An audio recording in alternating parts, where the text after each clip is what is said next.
줄 줄로 믿습니다. 우리가 기도의 사람으로 알려져 있는 조지 물러는 평생 5만 5번도 기도 응답을 받기 힘든 우리와는 달리 5만 번 이상 기도 응답을 받았습니다. 60년 사역하는 동안에 5만 번 응답을 받았으니까 1년에 한 1000번 정도 응답을 받았다고 계산해 볼 수 있습니다. 굉장히 많이 받은 거죠. 우리는 일평생 동안 한 10번 받을까요? 넉넉 잡고 한 100번 받았다 하더라도 엄청나게 많이 받은 것입니다. 오늘 조지 물러보다 기도의 사람으로 기도의 생애를 산 인물이 바로 엘리야입니다. 엘리야는 참으로 위대한 사람이었죠. 성경은 엘리야의 생애를 평가하면서 많은 이야기를 하죠. 어두운 한 시대에 하나님의 광명의 빛을 비추었던 인물이다. 또 타락한 세대에 의로운 삶이 무엇인지 그 삶으로 보여주고 메시지를 선포했던 하나님의 위대한 사람이다. 그런데 성경은 엘리야의 위대성을 다른 데서 평가하는 것이 아니라 바로 기도의 삶에서 평가하고 있습니다. 그가 기도를 통해서 하나님의 역사를 이루었던 기도의 사람이라는 거죠. 야고보서 5장 17절 18절에서 이렇게 평가합니다. 엘리야는 우리와 성정이 같은 사람이로되 그가 비가 오지 않기를 간절히 기도한즉 3년 6개월 동안 땅에 비가 오지 아니하고 다시 기도하니 하늘이 비를 주고 땅이 열매를 맺었더라. 성경은 엘리야에 대해서 많은 것을 창조할 수 있었고 칭찬할 수 있었고 많은 것을 보여줄 수 있었지만 그의 생애에서 가장 위대한 것은 바로 기도에 대한 기록이다 하는 것입니다. 모든 세대를 향해서 그의 기도가 어떠한 기도인가를 우리에게 말해주고 있습니다. 오늘 본문의 말씀이 그것을 잘 이야기하고 있습니다. 기도의 생애에서 바로 엘리야의 대표적인 그 기도의 모습을 우리에게 이 특별한 사건을 통해서 우리에게 보여주고 있습니다. 짤막하게 6절로 소개되고 있지만 어떻게 기도할 것인가, 또 어떻게 하는 기도가 응답받을 수 있는 기도인가 하는 것을 보여주고 있습니다. 그리고 점점 더 퇴색되어 말라져가는 우리의 기도 생활 속에 아주 생수와 같은 귀한 말씀으로 우리에게 다가오고 있습니다. 오늘 본문의 말씀 보면 적어도 5가지 원리를, 기도 원리를 우리가 배울 수 있습니다. 믿음의 원리죠. 하나님의 약속을 믿고 기도했다 하는 것입니다. 41절 말씀 보니까 엘리야가 아합에게 이르되 올라가서 먹고 마시소서 큰 비 소리가 있나이다. 하루 종일 갈멜산에서 850명의 바알 선지자들과 대결했던 엘리야는 아주 초조하고 조마조마한 마음으로 그것을 지켜보았을 겁니다. 아합의 육신은 지질대로 지쳐 있었겠죠. 먹지도 마시지도 못하는 가운데 마음을 졸이고 하루를 지켜보았습니다. 그 모습을 보던 엘리야가 모든 것이 다 끝난 후에 아합에게 말하는 장면이 나옵니다. 뭐라고 말하냐면 가서 먹고 마시소서. 가서 먹고 마시소서. 근데 이 말을 하면서 한 가지 이상한 말을 하죠. 큰 비의 소리가 있다. 이렇게 얘기합니다. 큰 비의 소리가 있다. 비도 오지 않는데 그런 얘기를 하죠. 본문을 자세히 보면 비의 징조는 전혀 보이지 않습니다. 자세한 내용을 보면 한참 뒤에 비가 내렸음을 알 수가 있습니다. 근데 지금 엘리야는 큰 비의 소리를 듣고 있다고 말을 하고 있죠. 내가 큰 비의 소리를 듣고 있다. 이게 무슨 뜻일까요? 엘리야의 기가 다른 사람의 기보다 2배, 3배 커서 그런 얘기 했을까요?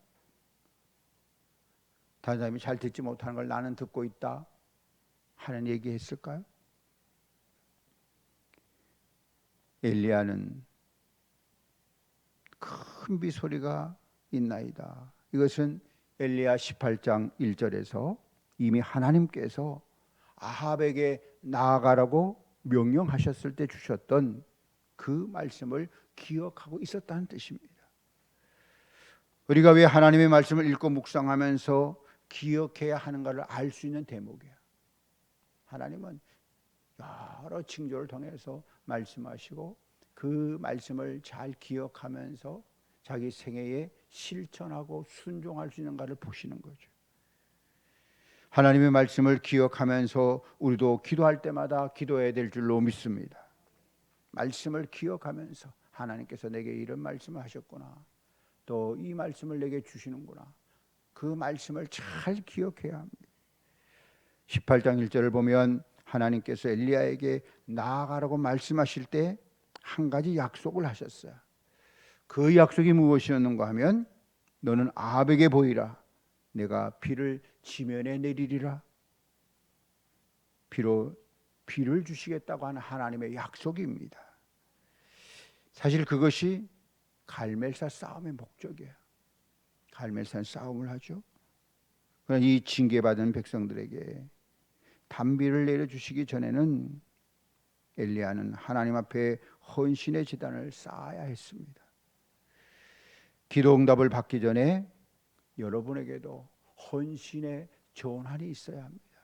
하나님 앞에 내가 이런 헌신, 이런 목표를 가지고 하나님의 말씀을 따라 살겠다고 하는 그런 각오와 그런 헌신이 있어야 된다고 하는 겁니다. 우리가 기도를 드리는데 헌신의 제단이 없는 사람들이 많아요. 헌신의 제단이 있어야 됩니다. 하나님의 약속의 말씀을 내가 부여잡고 기도하면서 그 약속이 이루어졌을 때 내가 어떻게 순종하겠다, 어떻게 말씀을 따라 살겠다, 그런 약속의 제단이 있어야 하는 거죠. 이제 하나님의 약속이 이루어질 때가 되었습니다. 엘리야는 이 약속을 믿고 여기까지 온 거죠. 엘리야의 마지막 목표, 그의 사역의 피날레는 하나님의 약속을 믿고 그 약속이 이 땅에 임하기를 기도하는 것이었습니다. 바로 그것을 지금 엘리야가 말하는 것이었죠. 실제로 귀에 빗소리가 들린다는 뜻이 아니라 하나님이 약속하신 그 비를 이제 분명히 내려주실 것임을 믿고 기도하는 것입니다. 그 약속을 믿고 나아가는 것이죠. 약속하신 것을 두고 기도해야 하는가? 그 약속을 믿는 믿음이 기도이기 때문에, 그래서 하나님의 약속을 두고 기도하는 거죠. 두 번째로는 골방에 올립니다. 갈멜산 꼭대기로 올라간 엘리야를 보세요. 42절 말씀 보니까 아합이 먹고 마시러 올라가니라. 엘리야가 갈멜산 꼭대기로 올라가서 땅에 꿇어 엎드려 갈멜산 꼭대기로 올라갔다 그랬습니다. 그의 얼굴을 무릎 사이에 놓고. 엘리야가 아합과 많은 무리들이 다 먹으러 간 다음에 다른 곳을 향해서 가는 모습을 볼 수가 있어요. 그는 어디로 갔을까요? 갈멜산 꼭대기로 올라갔습니다. 왜 갈멜산 꼭대기로 올라갔을까요? 갈멜산으로 갔다면 제일 높은 산 정상으로 갔다는 말인데 왜 그랬을까요? 꼭대기에 올라가서 하나님께 소리 지르면 하나님과 조금 더 가까워지니까 그랬을까요? 아니죠. 사람들과 떨어지기 위해서, 그리고 하나님과 만나는 자신만의 장소를 찾기 위해서입니다. 우리가 세상과 떨어지고 사람들과 떨어져서 오직 하나님과 만나는 그런 장소를 찾기 위해서는 가장 높은 산 꼭대기로 올라갔다는 겁니다. 우리에게도 꼭 필요한 기도의 자세입니다. 하나님과 만나기 위해서. 교회에도 여러 장소가 있어요. 그러나 여러분들이 나는 여기가 하나님과 만나는 장소다, 대예배실이 하나님과 만나는 장소다, 나는 소예배실에 가면 기도가 잘 된다, 자기가 기도의 방이 있어요. 기도가 더 잘 되는 거예요. 하나님 앞에 우리가 엎드려 기도할 때 내 산꼭대기, 자기 배 안에 산꼭대기가 있습니다. 나는 교회에서 늘 기도하지만 집 안방에서 기도할 때 기도가 잘 된다. 나는 집 마루에서 기도하면 기도가 잘 된다. 어떻든 여러 기도 장소가 있지만 자기에게 기도가 더 잘 되는 장소가 있어요. 거기를 여러분 기도의 장소를 삼아서 끊임없이 기도하셔야 됩니다. 산꼭대기이지만 골방이다 하는 겁니다. 엘리야는 거기서 은밀한 기도를 드렸습니다. 우리 예수님께서 마태복음 6장 6절에서 어떤 기도의 법칙을 보여주셨죠. 내 골방에 들어가서, 내 주방에 들어가서 문을 닫고 은밀한 중에 보시는 내 아버지께 기도하라. 은밀한 중에 보시는 내 아버지께서 내게 갚으시리라. 이 말씀은 공중기도를 하지 말란 뜻이 아닙니다. 모여서 기도하지 말란 뜻이 아니에요. 원래 그 말씀은 사람 앞에서 보이기를 좋아하던 외식자 바리새인을 향해서 하신 말씀이었습니다.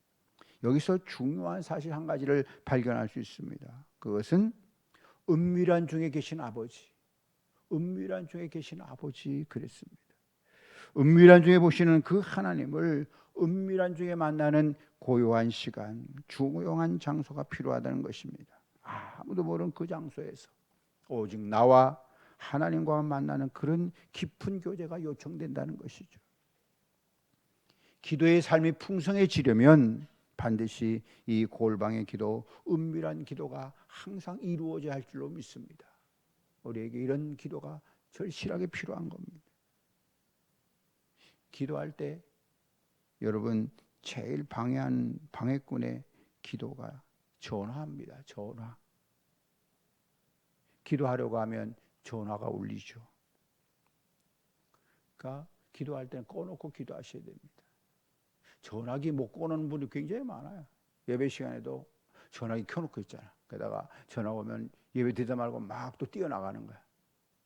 뛰어나가서 전화 받고 들어와서 예배 드리다가 또 전화 오면 또 나가는 거야. 그 사람은 그날 예배 실패한 거죠. 설교 말씀이 뭔지 생각 안 날 거예요. 또 자기가 하나님 앞에 드렸다고 하지만 드린 것이 아니죠. 그렇게 하지 말라고 그래도 그런 사람이 있어요. 저희 교회 하는 얘기예요.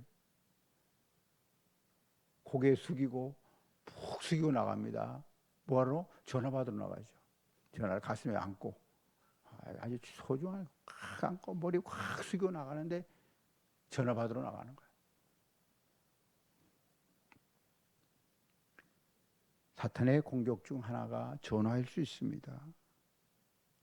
우리가 여러 가지 일들이 있지만 전화 받는 거 정말 잘해야 됩니다. 공간적인 골방보다 더 중요한 것이 마음의 골방입니다.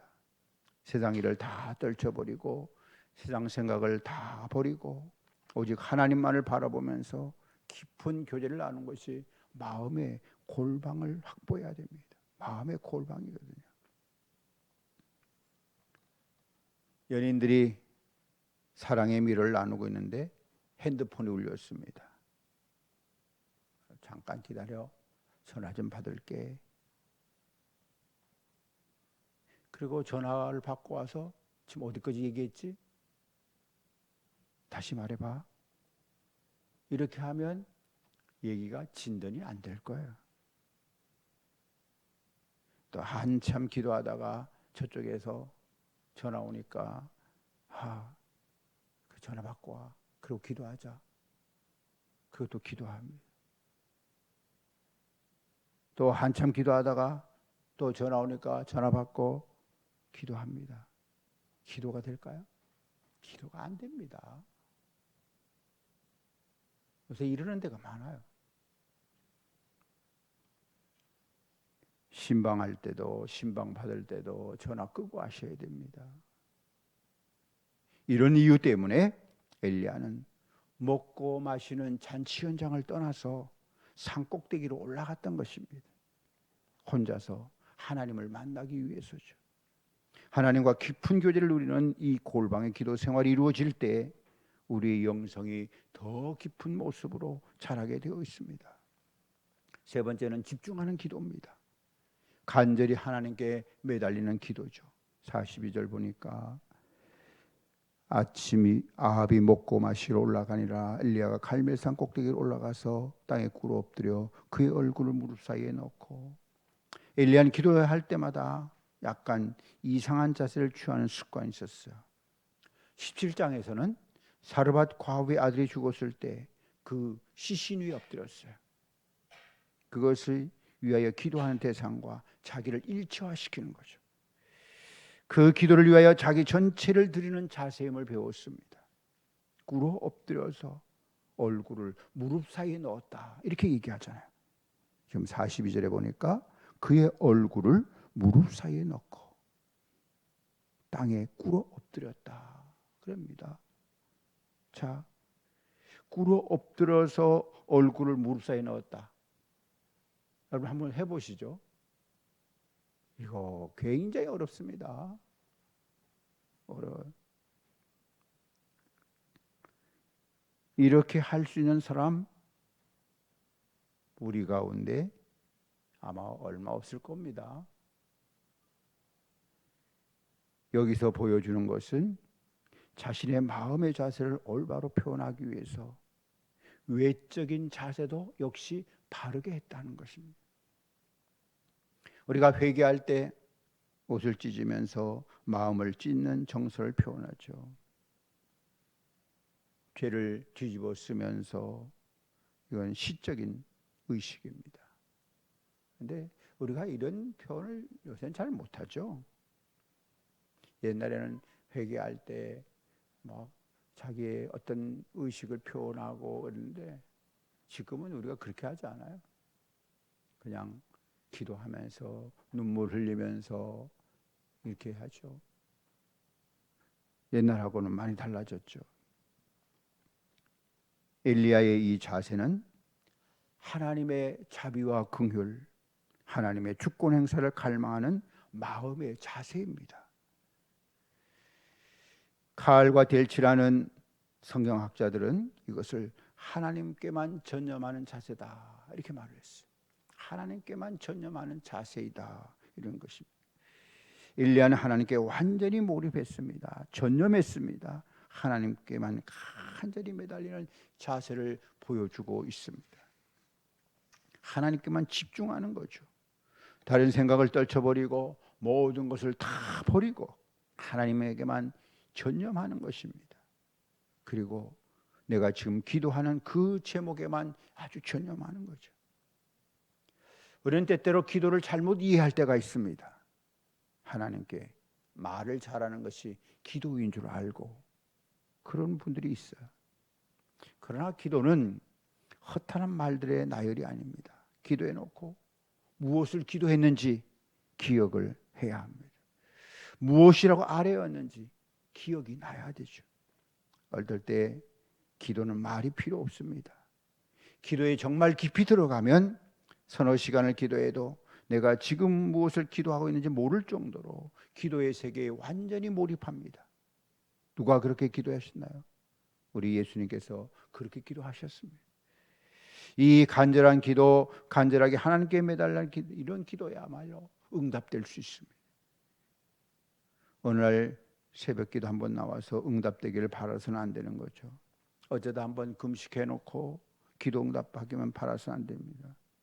그런 것은 금식 기도가 아니죠. 하나님 앞에서 땀방울이 빗방울이 되도록 매달리는 것이 기도입니다. 여러분도 절박한 기도 제목을 가지고 매달리시기를 축복합니다. 하나님 앞에 우리가 간절히 기도함으로 그 기도가 응답되어질 줄로 믿습니다. 그 다음에 응답을 기대하는 기도입니다. 엘리야 하나님 앞에 비 오기를 위해서 간절히 기도했습니다. 43절 보니까 그의 사원에게 이르되 올라가 바다 쪽을 바라보라. 그가 올라가 바라보고 말하되 아무것도 없나이다. 이르되 7번까지 다시 가라. 기도한 후에 사원을 불렀죠. 그리고 너 저 끝에 가서 지중해를 바라보고 그렇게 명령합니다. 지중해를 바라보라고 명령하죠. 무엇 때문에 바라보라고 했나요? 구름이 이는가 보라는 것입니다. 구름이 이는가. 하지만 가보았더니 아무것도 없어요. 그렇지만 구름이 일 때까지 7번까지 계속해서 가서 바라보게 시켰습니다. 이것은 무엇을 의미할까요?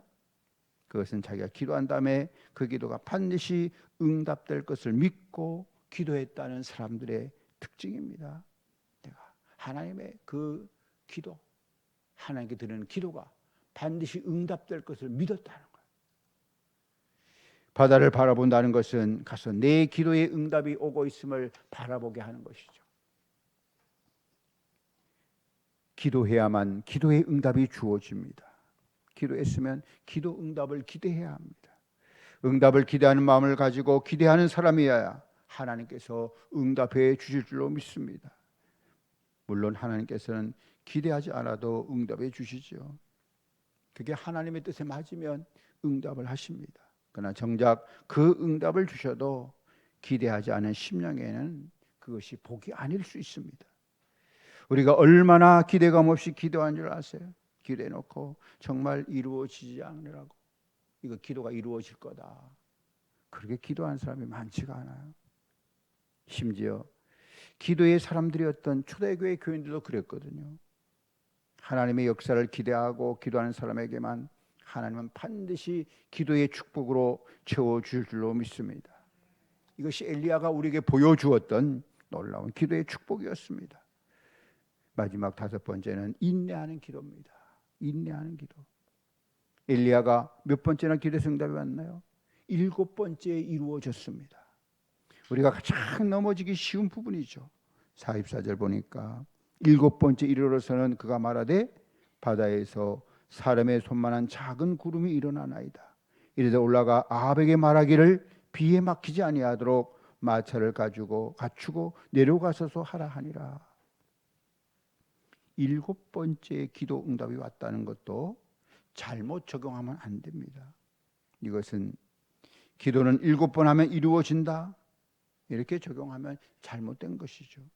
여기서 7번이라는 것은 히브리 문화에서 그것은 완전 숫자를 나타내기 때문에 동원된 것입니다. 물론 엘리야의 기도는 7번째 이루어졌습니다.